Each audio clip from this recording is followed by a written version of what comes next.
I am Deputy Michael Zazwirsky. I currently work for the Lee County Sheriff's Office. I've been employed since I was about 18 years old.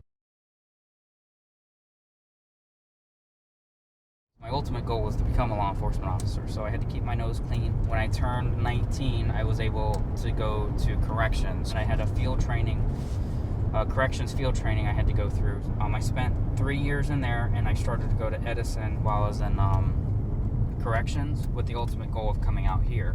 Once I became the proper age to carry a gun and drive a car, I went to another academy, which was a law enforcement academy.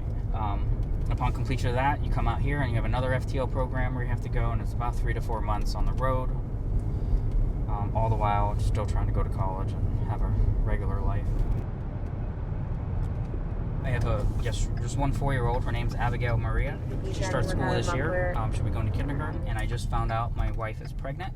She knew me before I was a cop, and then she knew me when I told her I wanted to go to the academy. She knew me when I went to corrections.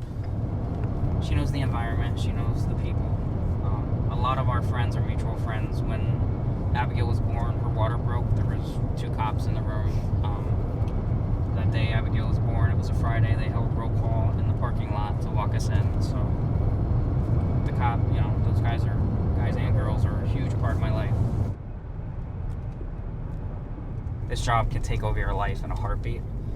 It's very easy to only be a cop, always be a cop, only have cop friends, and you separate from regular law-abiding citizens, and they separate from you. So your actions off duty are scrutinized so much because you're expected to be held to a higher standard. So on top of working so hard, you have to work hard at the other parts of your life too to keep your nose clean and not have drama.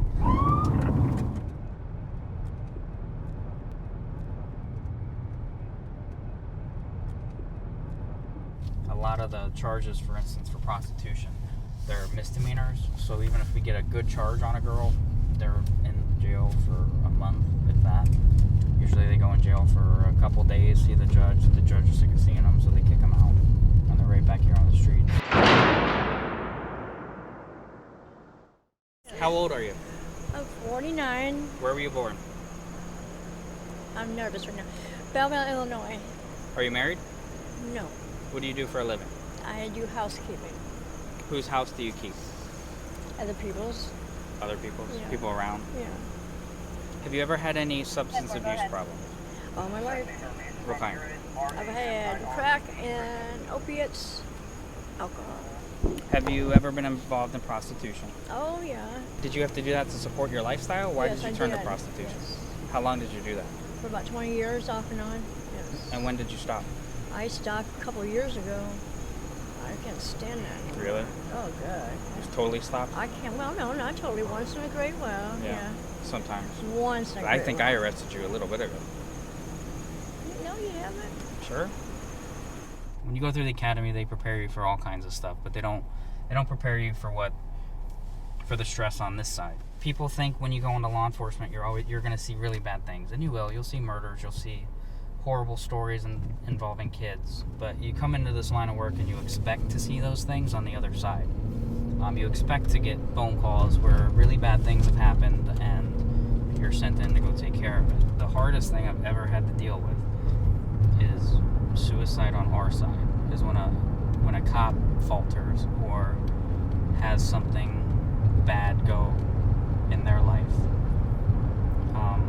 Because you don't expect that where we are. You don't expect to sit in the roll call room and hear the story of your buddy doing something horrible to themselves and having to deal with their family on the back end. You're prepared to go deal with tragedy in other people's lives, but you're not prepared to deal with it in your life. So you have to laugh at each other. You have to laugh at the environment, because if you get stuck thinking about how bad this stuff is, you won't be able to function. You have to think about better stuff, because you see a lot of sad stuff. So you can't catch those sad things. You gotta think about better stuff. You always have to have fun as a cop. So she's got 2 of them. So what we do is sometimes these actually come into play, and it makes it nice because there's some guys that like they don't want to go to jail. They don't want to get handcuffed. And sometimes if you can break the weirdness with humor, and the 2-foot-tall deputy with pink handcuffs shows up and literally walks up to the gigantic guy that, hey, you're going to go to jail. He's like, okay. A good misconception that everybody thinks we're serious. Everybody thinks there's no fun in this job, and that we're jerks, and that we're literally out there to go get people and ruin their lives and do whatever. 99.9% of the contacts we have with the public end good. And it could be somebody shaking a hand and just saying hi, to taking a burglary report, to who knows whatever, changing somebody's tire. I've never met a cop that I work with that is in my circle that has ever done anything willful to hurt somebody.